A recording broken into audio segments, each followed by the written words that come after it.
Pretty busy today, got a lot going on.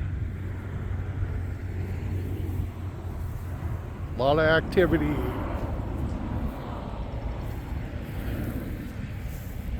Right here I found a fella that invented Caesar salad. In another video, when I was at Forest Lawn Memorial Park in Glendale, we found Robert Cobb, who invented the Cobb salad. This fella invented Caesar salad way back.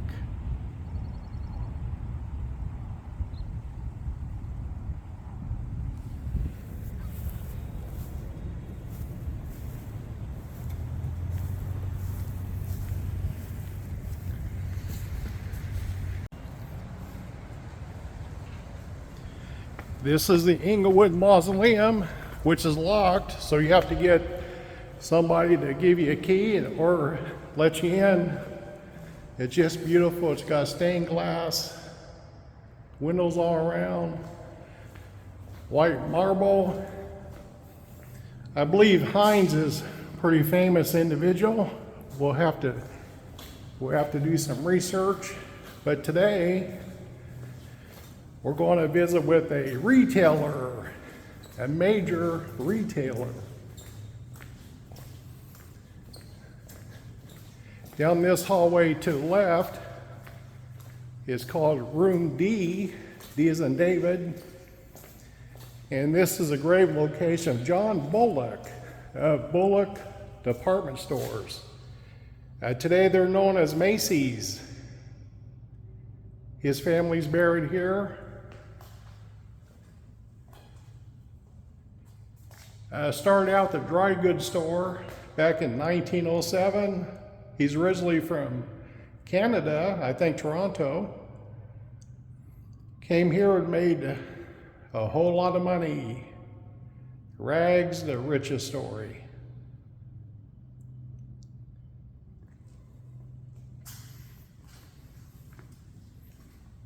It's just breathtaking inside here.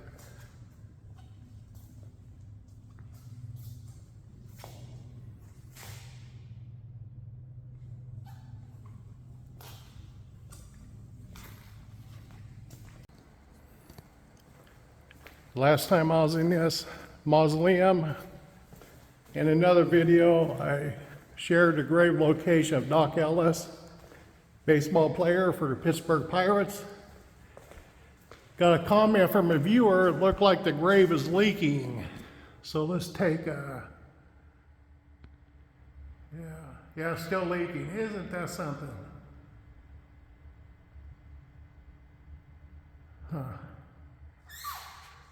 Well, I'll go up front and tell them about it again. Pretty gross. Our next stop was a little difficult to find, but I found this online photo to find the grave location. I'll put it up now. You can see this house, second story of this house. You got a garage or an outbuilding in this tree. So I matched it up. I knew I was in the right area. You got this tree branch coming out too. That's another hint. And sure enough, found who we're looking for.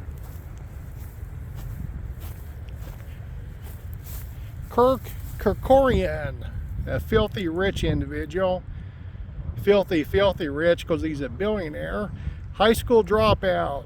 Interesting individual, quite an overachiever. He bought some casinos in Las Vegas. He also owned a big part of the big three, Chrysler, Ford, General Motors. I'm a member of the Lions Club. While he was living in Las Vegas, he was one of our guest speakers. Quite an individual, well liked in Las Vegas. That's where I live. I've lived there for 42 years. He's buried here in Inglewood, California.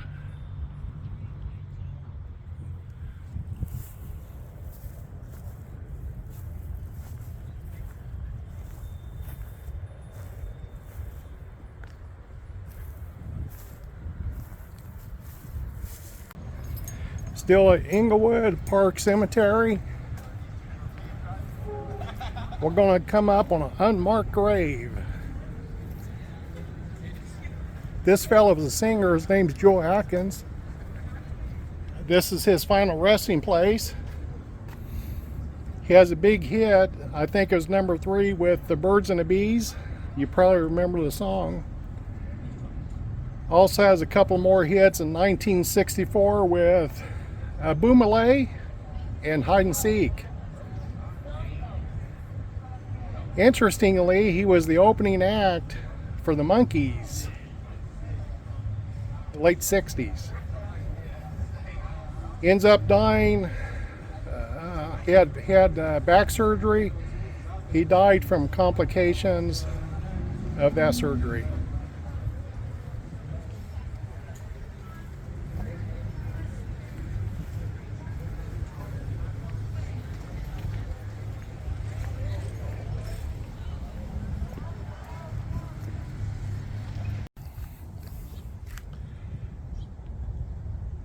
Looks like this building's used for storage now is probably an old chapel, or they probably perform services here. So let's go in and look around.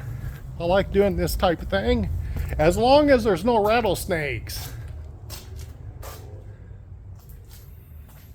Looks like they're using it for storage.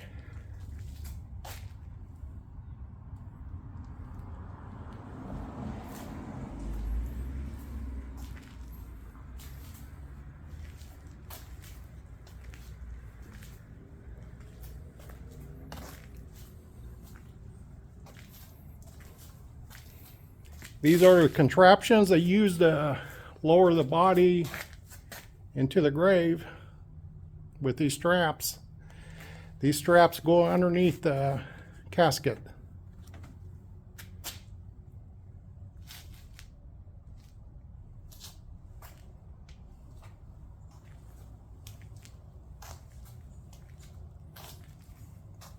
Funeral chairs.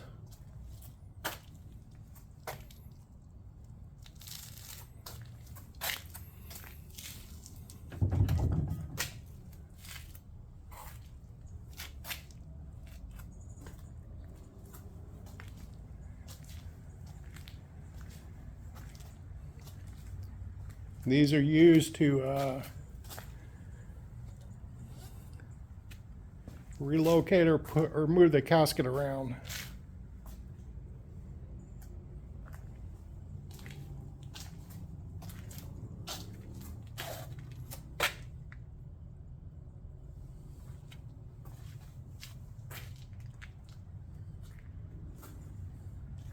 They still have the power on.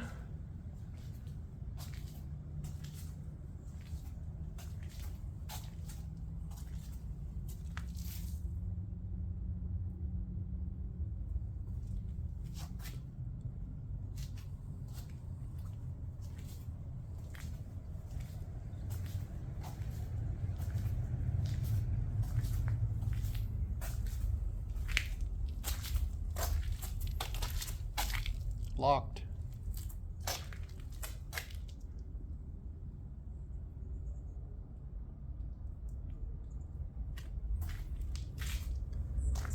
Okay, I'm spooked enough. Let's get out of here.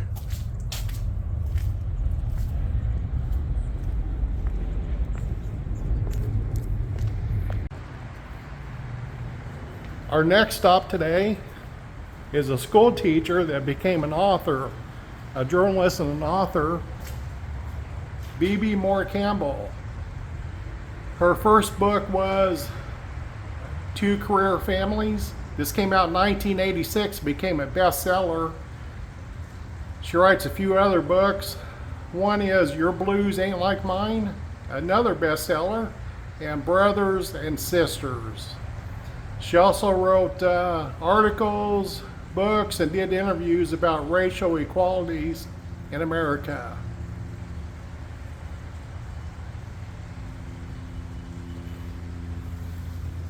You know, I've been here so much, I kind of know where a lot of folks are buried. I got a couple of baseball players inside here, Doc Ellis, Kurt Flood, right over here. And these are on other videos I've featured on my channel, so if you're interested, check it out. Straight ahead is Johnny Cochran in that mausoleum. Out in the middle of the cemetery is Robert Kardashian, amongst many others.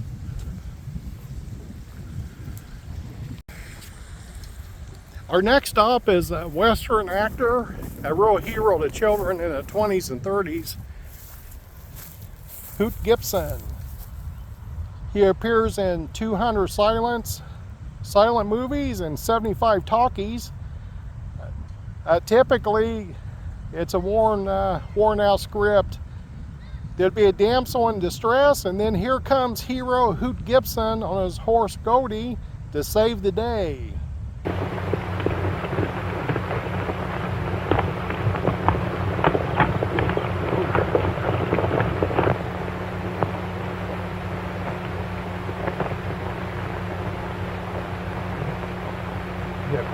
Sit right down over here.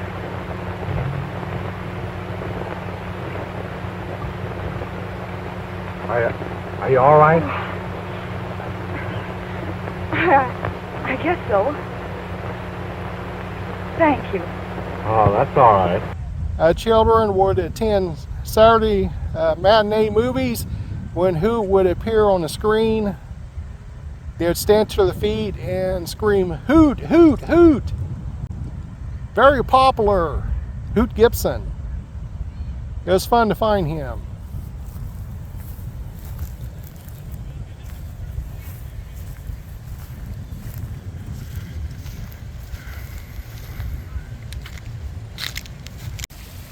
Recycled water. We're at the Sunset Mausoleum. Down this hallway on the left is the fellow who wrote the song Louie Louie, which is one of the most recorded songs of all times. However, he made very little money off the song because he sold his royalties away in 1959. We're at the gravesite of Richard Berry. He's living with his mother in South Central LA, living on welfare, when a drinks company by the name of California Cooler came along and wanted to use the song in a commercial. For some reason, they needed his signature, although he sold his rights away. First, they still needed him to sign off on it, so they give him a check for $2 million for the use of the song. So good for him after all.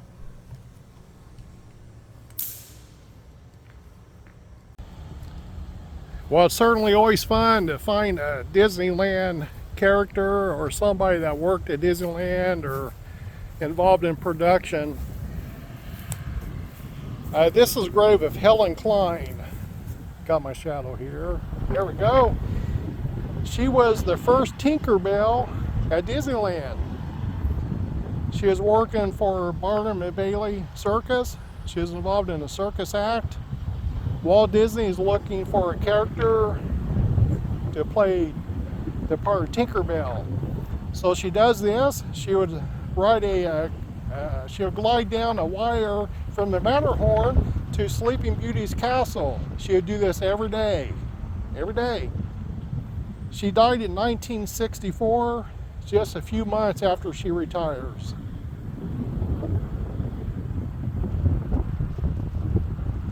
Tinker Bell.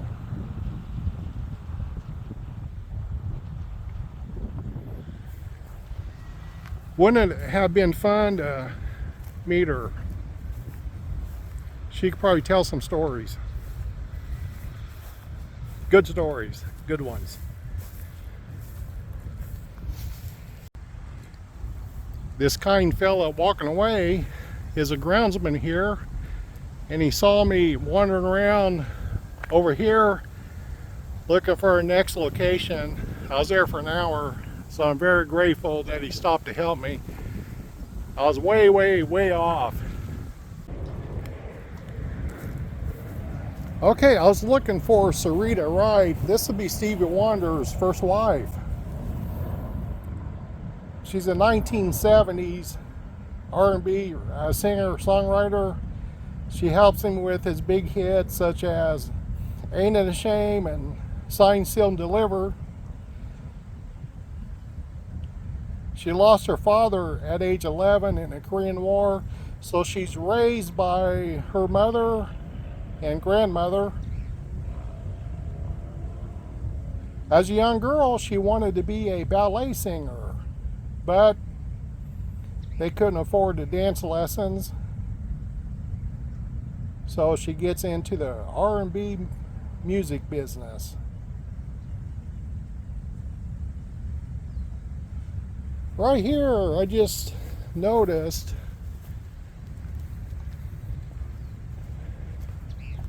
Cherise Iverson. I was here about 2 months ago.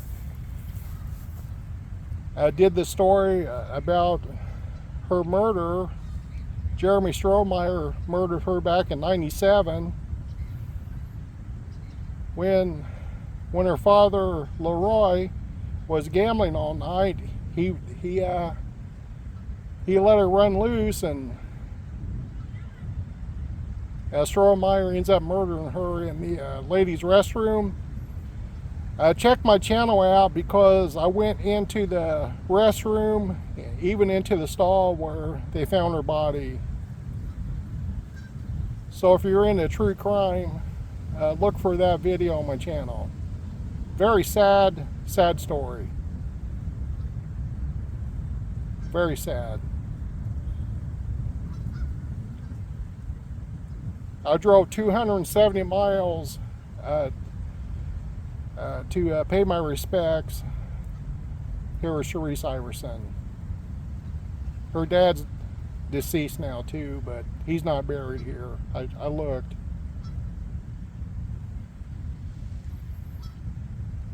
That's quite a story. I remember this like it was yesterday. I hope you check it out.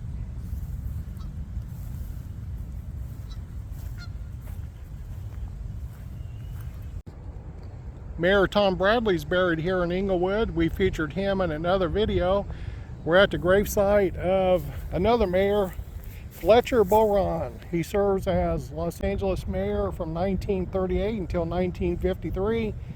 Very popular. He's credited for cleaning up racketeering, prostitution, and illegal gambling. He dies at age 81 when he had a heart attack.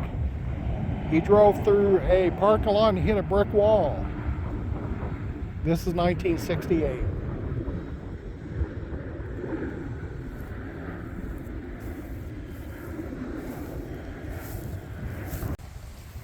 On the way out here, I found another mayor. So this would be the third mayor of Los Angeles. John Bryson Sr. buried here in a family crypt.